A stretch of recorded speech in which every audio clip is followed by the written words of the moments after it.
Arctic and Antarctic. Lloyd Thompson. Question 5, Mr Speaker. Minister. Thank you, Mr Speaker. Throughout the UK's presidency, my right honourable friend, the member for Reading West, has engaged with all parties, including cooperating closely with the upcoming Egyptian presidency on the issue of loss and damage. Addressing loss and damage will continue to be a priority for the UK presidency in the run-up to and, of course, at COP27. Lloyd Thompson. Speaker, the Egyptian presidency of COP27 has hailed Scotland as a leading in the world in taking steps in the right direction towards loss and damage. Scotland's First Minister has called it our moral responsibility to finally acknowledge damage done by developed nations through emissions and contribute towards loss and damage funding. What more can this government do to follow the lead of the Scottish Government in tackling this important issue? Minister. Mr Speaker, loss and damage has been and continues to be a priority for the UK COP26 presidency. The Glasgow Climate Pact dealt explicitly with this issue, recognising the urgency of the challenge, and the Santiago Network will enable technical support for countries to understand climate impacts and to plan and carry out action to counter them. Don't come to topicals, don't come. Number 1. Straight. Mr Speaker, if I may, I would like to take this opportunity to put on record my, and I know the whole House's, thanks to my right honourable friend, the member for Reading West, for his absolute and unwavering commitment as COP26 President on behalf of the United Kingdom. His team, led by Peter Hill, have worked tirelessly alongside him and deserve great praise. My right honourable friend has brought the world together, not only raising ambition across the board for net zero strategies nation by nation, but he has built trust and confidence that this can be achieved by driving the global change in the private sector's view of money. In turning investment green, he has been able to drive the commitments of governments and business to make decisions with net zero at their heart. If Paris set the mitigation goal, Glasgow, under his leadership, turned that into real commitments, and he has now challenged the world to put adaptation for resilience at the heart of all that we do, and the Egyptians will continue that work. Thank you, Mr Speaker. I welcome her to her new role. As we all know, Shell are making windfall profits more than double last year, and despite this, not paying a penny of the UK's windfall tax because of a get-out clause which obscenely incentivises new oil and gas extraction in the UK. When we know drilling more fossil fuels is incompatible with the 1.5 degrees target to avert climate catastrophe, will the government now remove this loophole? Minister. Mr Speaker, clearly all matters of tax are for His Majesty's Treasury, but it's clear that all our formerly fossil fuel companies are indeed energy companies, and they are investing incredibly heavily across the piece in renewables as well. We will continue to work with them to ensure that they invest their profits wisely. Sir Christopher Joe.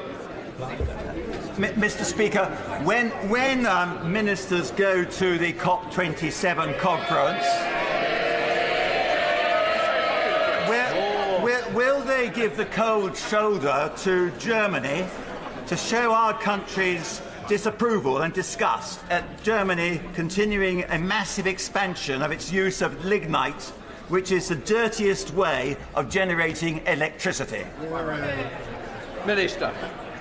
Mr Speaker, we will continue to work after the COP presidency has handed over to Egypt with all our international partners to make sure that we continue to work together to find solutions which move to renewables and clean energy. Matt Weston. Mr Speaker, can the Minister just update us on what steps are being taken to reduce methane gas emissions by 2030 in accordance with the global methane pledge set at COP26? Secretary. So, Mr Speaker, as I just said to his honourable friend, I'll have to get the detail and write to him. I'll share the same letter. Dr Ben Spencer. Thank you, Mr Speaker. This year I've met with pupils at Sayes Court and Manacroft Primary School who wrote to me about the environment. Does my right honourable friend agree with me that alongside the big, the Glasgow Pact, the small, such as local environmental activism, is also critical to protect our environment, and join with me in being proud of the pupils we have in Runnymede and Weybridge? Secretary of State. Well, my honourable friend is absolutely right to commend the children of Sayes Court and Manacroft schools. It is the children who are genuinely the future, and by leading by example in what they do, that's an element of reducing waste. But can I just also reflect, nature-based solutions are actually fundamental to tackling climate change, and as we embrace that through programmes like Eco Schools, that has to be the way forward for him, his school children, and indeed our country. Fellows. Thank you, Mr Speaker. Pardon me. What recent discussions has she had with the incoming administration in Brazil in seeking to tackle deforestation and clearing of the Amazon rainforest, which are the lungs of the planet? And what considerations has she given to an international preservation alliance where richer countries pay for carbon credits to keep rainforests alive? Minister. Mr Speaker, if I may, I will write to the Honourable Lady with more detailed information, but the work that Lord Goldsmith in the other place has been doing as part of the COP26 team over the last 2 years, as set out earlier in questions, has driven work around deforestation and the commodities work, which she continues to do, but I will make sure she has a fuller answer. Chris Evans. Whilst, of course, it's admirable to assist other countries in meeting their net zero goals, closer to home, the planning laws mean that polluting companies like a waste transfer plant in my constituency in Cwmfelin Fach are allowed to gain planning permission to build these plants. Will the government reform these planning laws to be mindful of net zero as well as gaining permission against the wishes of the community? Minister Secretary. Well, Mr Speaker, I think planning is devolved to the Welsh administration, so he may wish to take that up with the Welsh Government directly. But, of course, we will always make sure our obligations in improving the environment in this country will be honoured as we take forward any potential reforms to planning. Tammy. Mr Speaker, Coventry is leading the way in the manufacture of electrical cars. Despite this, our Conservative government continues to flip-flop, both on attending the COP27 climate summit, but also in investing in green technologies. So when will this government step up and sign off the gigafactory for Coventry? Minister. Well,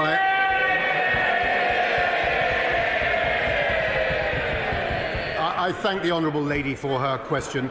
We are absolutely committed to the having zero emissions vehicles, and I'm pleased to say have led on that with our 2030, 2035 targets now being copied, I noticed, by our European neighbours, and we remain committed and will do so under this Prime Minister to continue our leadership. We've reduced emissions by more than any other major economy, and we'll continue to do so.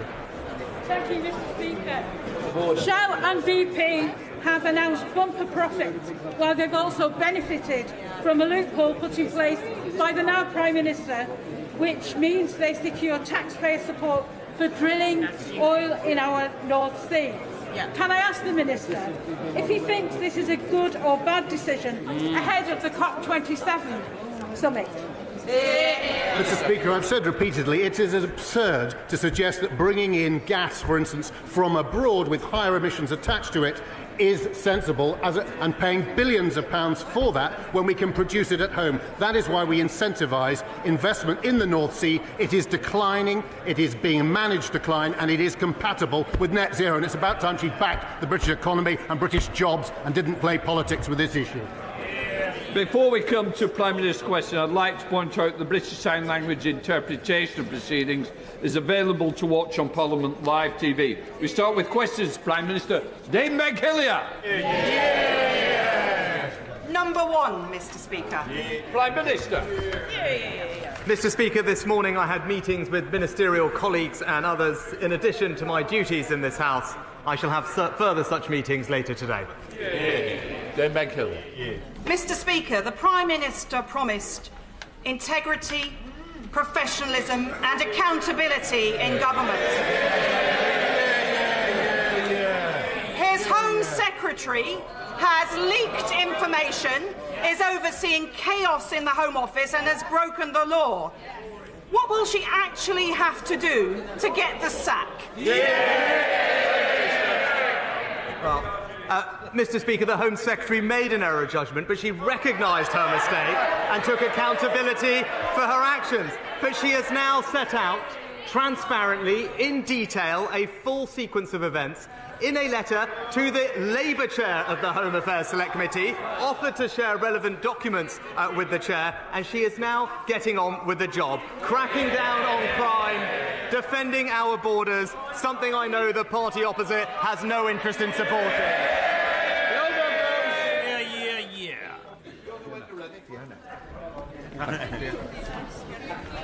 My 19-year-old Congleton constituent, Mary, who has been in care much of her life, has worked long and hard by childminding and in other ways to to save £3,600 to help support herself at university. Mary now faces her university studies with no savings and no means of recovering them because it has all been stolen from her in a few seconds by a heartless scammer pretending to be her bank. What assurance can the Prime Minister give that the government is working hard to help prevent this type of all-too-common, despicable crime and bring the perpetrators to book? Well, I'm very sorry to hear about Marie's case that my honourable friend raises, and I know how convincing scammers can be and the upset and hurt that they cause. I'm pleased to reassure my honourable friend that the government will shortly be publishing our fraud strategy, which will establish a more unified, coordinated response from government and law enforcement and the private sector to block more scams and to better protect the public. We now come to the Leader of the Opposition, Keir Starmer. Thank you, Mr. Speaker. His Home Secretary says the asylum system is broken. Who broke it? Prime Minister.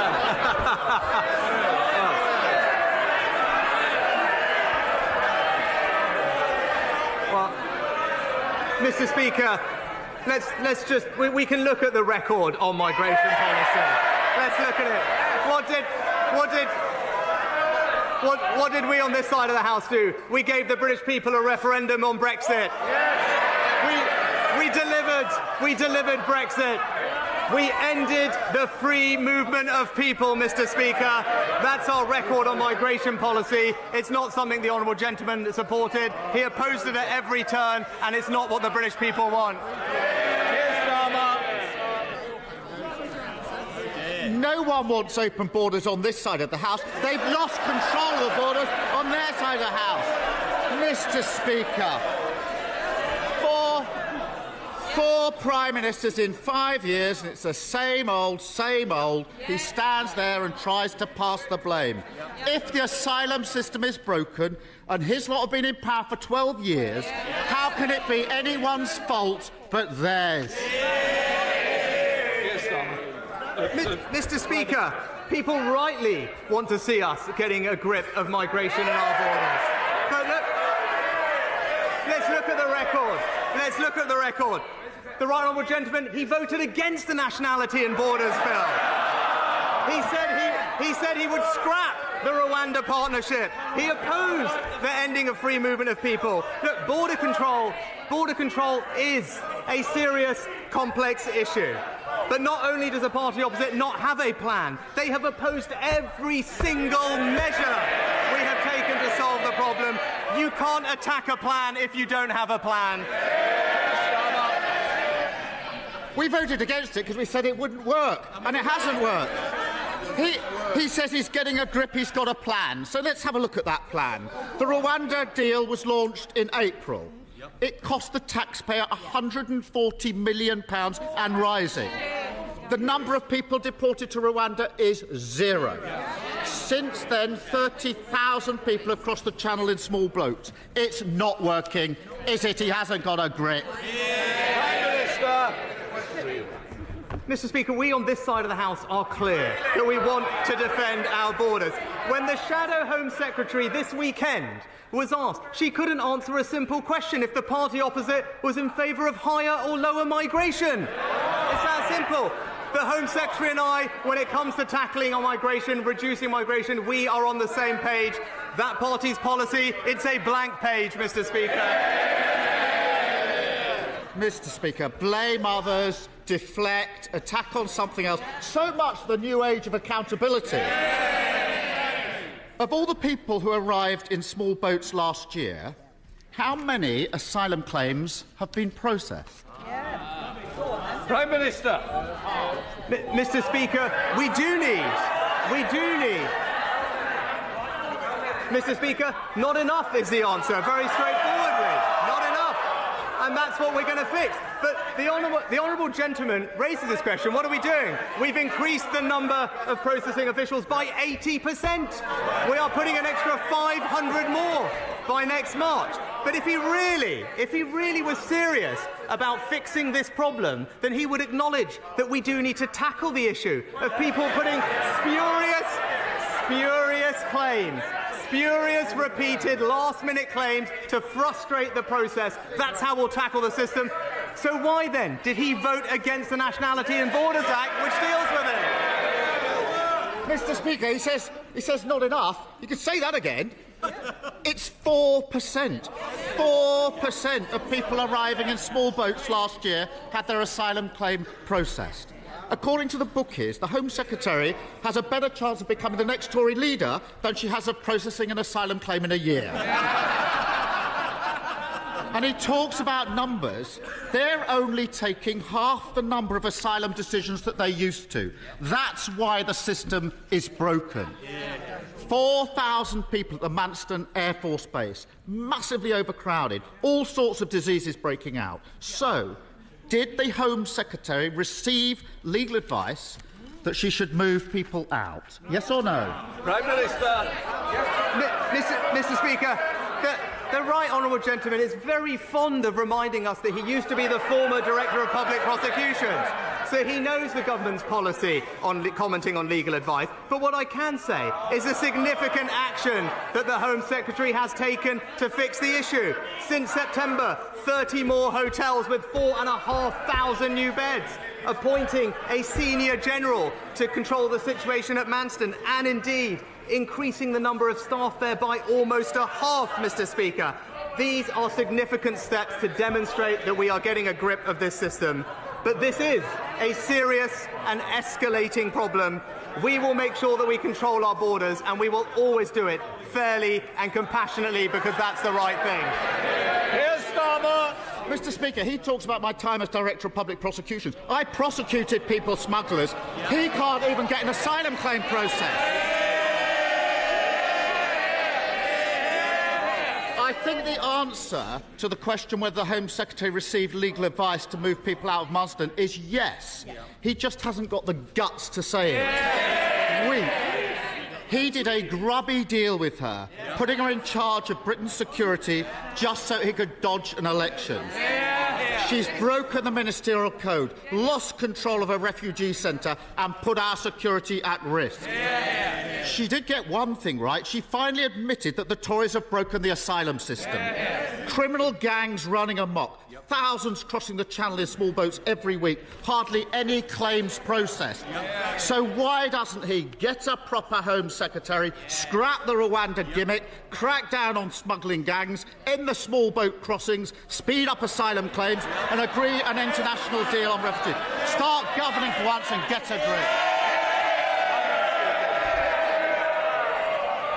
Mr. Speaker, the right honourable gentleman. Front rows. Can we just calm it down a little? I do want to hear the replies. You're covering your mouth. It's not helpful to me or you. Come on, Prime Minister. Mr. Speaker, the right honourable gentleman rightly raised the topic of national security, because it is important. But this is the person who in 2019 told the BBC, and I quote, "I do think Jeremy Corbyn would make a great Prime Minister." Mr. Speaker, let's remember that national security agenda, abolishing our armed forces, scrapping the nuclear deterrent, withdrawing from NATO, voting against every single anti-terror law we tried, befriending Hamas and Hezbollah. He may want to forget about it, but we will remind him of it every week, because it's the Conservative government that will keep this country safe.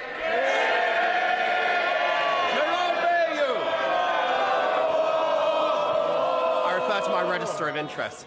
Mr. Speaker, right now we are suffering the worst outbreak of avian flu ever recorded. Hundreds of thousands of birds are being destroyed to stem the spread of this terrible disease. The government's acted quickly to bring forward compensation for live birds culled to 48 hours after confirmation of disease. But even this short delay is causing significant losses to farmers in Broadland as the disease wreaks havoc to flocks. Dead birds are not compensated. Today is Back British Farming Day. Will my right honourable friend take this opportunity to back British farmers and agree compensation for all affected birds from the date when disease is confirmed? Prime Minister. Mr. Speaker, as someone who represents a very rural and farming community, it is a great pleasure to back British Farming Day and join with colleagues on all sides of the House in doing so. But my honourable friend is right to highlight that outbreaks of avian flu this year are on track to be some of the worst on record. That's why we've toughened up biosecurity measures on poultry farms, and I can say to him that we have confirmed we will now pay compensation from the outset of planned culling rather than at the end, a request that I know he and the farming sector will warmly welcome. Leader of the SNP, Ian Blackford. Thank you, Mr. Speaker. In May of this year, the new Prime Minister told this chamber, and I quote, "I can reassure the House that next year's benefits will be uprated by this September's CPI, and the triple lock will apply for the state pension." But last week, the Prime Minister repeatedly refused to say if he would keep to a promise that he made only 5 months ago. Prime Minister, people don't need to hear any more spin about compassionate conservatism. People just need a straight answer to a simple question. Will he keep his promise and lift benefits and pensions in line with inflation? Minister. Well, Mr. Speaker, we do now have an excellent new Chancellor, and I'm looking forward to his autumn statement in a couple of weeks. It wouldn't be right to comment on individual policy measures before then, but I think everyone knows we do face a challenging economic outlook and difficult decisions will need to be made. But what I would say is that we will always, as my track record as Chancellor demonstrates, have fairness and compassion at the heart of everything we do. Well, Mr. Speaker, it was a very simple question asking for the Prime Minister to reiterate what he promised just 5 months ago. For the second week running, he still won't give a straight answer to the most vulnerable that require support. The Prime Minister keeps telling us that difficult decisions need to be made, but austerity 2.0 isn't a difficult decision. It is what it has always been, a Tory political choice to hit the poorest hardest. In the week that BP saw quarterly profits of £7.1 billion, why not take the easy decision to bring in a proper windfall tax? Why not take the easy decision to reinstate the cap on bankers' bonuses? Why not take the easy decision to scrap the non-dom tax avoidance? And with all that new revenue, why not stand up today and take the easiest decision of all, to protect those most in need and increase benefits and pensions in line with inflation? Well, Mr. Speaker, the honourable gentleman raised the issue of North Sea, and this is a point of significant difference between his party and ours. As Chancellor, I introduced the new levy on oil and gas companies because I believe that was the right thing to do. But where we will always differ is we believe that our North Sea producers do have an important role to play in our transition to net zero. They are an important source of transition fuels, and we will make sure that we support them to invest in exploiting those resources for the British people. Thank you, Mr. Speaker. Can I firstly welcome the IPU delegation from Madagascar who are in today's viewing gallery. More locally, I'm delighted that next year Openreach will be rolling out ultra-fast broadband in Wigginton in my constituency. But other rural areas of South West Hertfordshire, like Dudswell, are still in dire need of better connectivity. Can the Prime Minister update the House on the progress of the £5 billion Project Gigabit?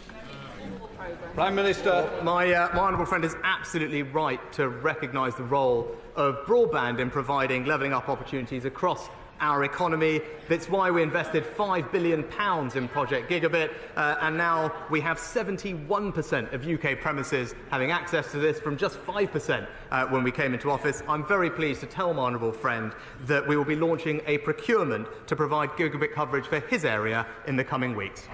Dilhambe. Thank you, Mr. Speaker. The Prime Minister will know that it's Scotland's energy resources that feed corporate profits and keep His Majesty's Treasury pumped full of cash to the tune of £8 billion in the last 9 months alone. In return, candidates in the summer Tory leadership contest tried to outdo each other in their contempt and hostility to Scotland's democracy.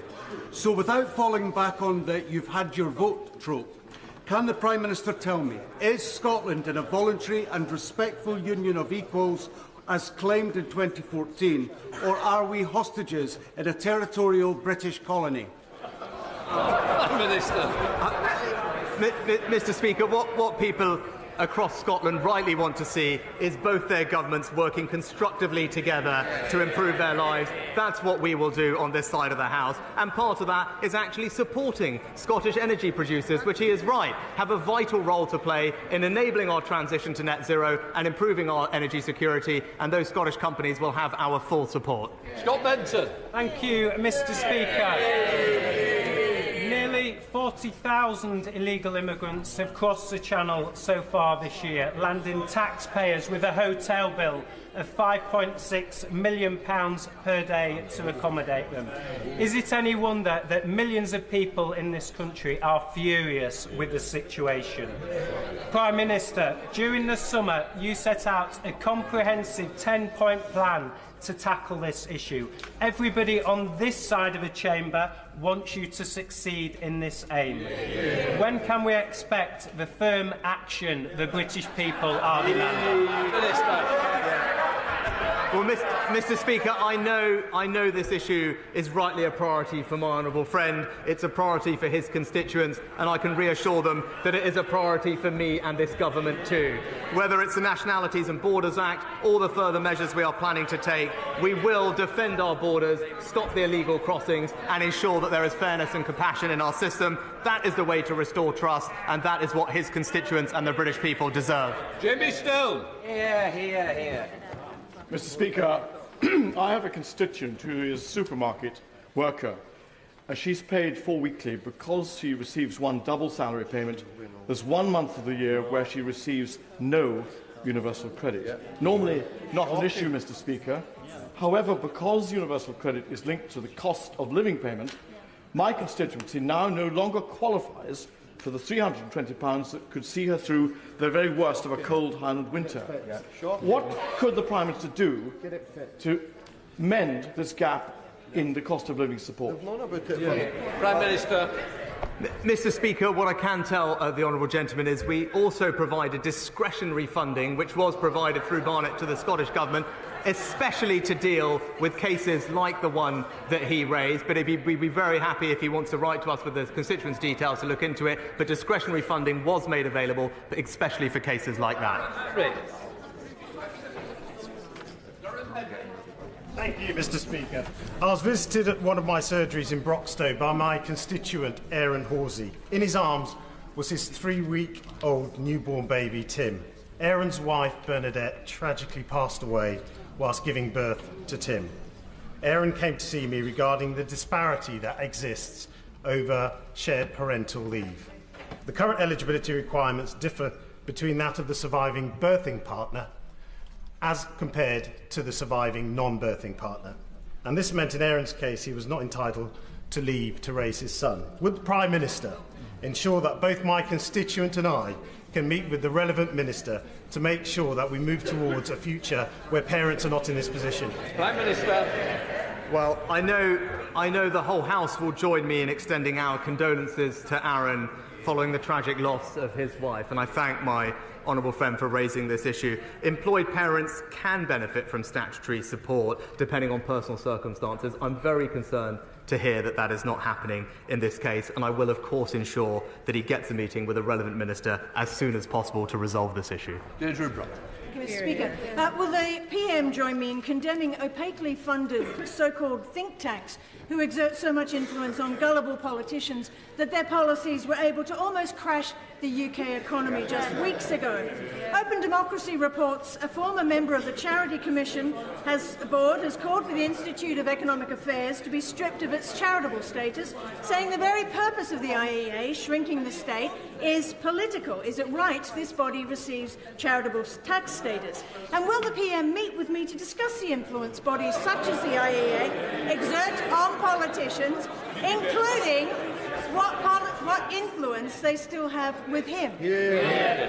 Well, Mr. Speaker, obviously charitable status is a matter for the Charities Commission, but more generally, I actually do believe in free speech and vibrant debate of ideas. That is a good thing, and we should do absolutely nothing to stamp it out, even when we disagree with it. Dr. Julian Lewis. Thank you, Mr. Speaker. In the run-up to the autumn statement, will my right honourable friend do everything he can to persuade the Chancellor to assist those people who took out mortgages in good faith and now are at risk of losing their homes through unaffordable increases? Prime Minister. Well, Mr. Speaker, my honourable friend is absolutely right to raise mortgage payments. It's why it is absolutely crucial that we put our public finances on a sustainable footing to limit the increase in interest rates, because ultimately that is what puts pressure on people's mortgage payments. That's what this government is determined to do. And in the short term, there are support available through the welfare system for those with mortgage payments, and I hope he can direct his constituent to those. Thank you, Mr. Speaker. Given the continued Russian invasion and the now illegal annexation of parts of Ukraine, will the Prime Minister recommit his government to pursuing the full and proper accountability, including through the International Criminal Court, of those who violate international law in territories that they occupy? And in particular, will he pursue the rigorous application of the 4th Geneva Convention in terms of the treatment of civilian populations in militarily occupied areas? The honourable gentleman for his question, which is absolutely right. I can confirm we will continue with the policy that the previous government put in place, and I think it's something that we can be proud of, that we provided, I think, the earliest technical support to gather evidence to put cases together for future prosecutions at the ICC. We will continue to gather evidence, provide support to the Ukrainians, because he's absolutely right. What we are hearing is abhorrent, it's wrong, and those who are conducting these things must be held to account. Simon Hall. Thank you, Mr. Speaker. My right honourable friend and I both represent rural constituencies, and he will know the difficulty in securing both NHS dentistry and GPs in rural areas. We on this side of the House know that the financial decisions that he and the Chancellor are going to be taking are going to be tough. Notwithstanding that, can I urge him to ensure that as many initiatives as possible can be supported and put in place in order to make sure that GPs and dentists know that working in rural areas is an attractive place, and to encourage their recruitment and retention? Prime Minister. My honourable friend is absolutely right about the importance of healthcare provision in rural areas, which our constituents feel acutely because of the distances they have to travel. He has my assurance we will continue to prioritise both dentistry and GP recruitment to make sure that everyone in this country has access to the primary health care that they need and deserve. Chris Black. Thank you, Mr. Speaker.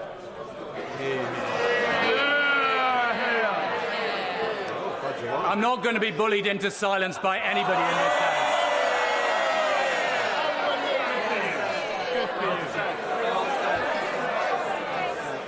House. With the highest peacetime tax rates, food inflation running at 11.6%, mortgage rates rising dramatically, and a £50 billion hole in the public finances, the Prime Minister knows that Britain's broke.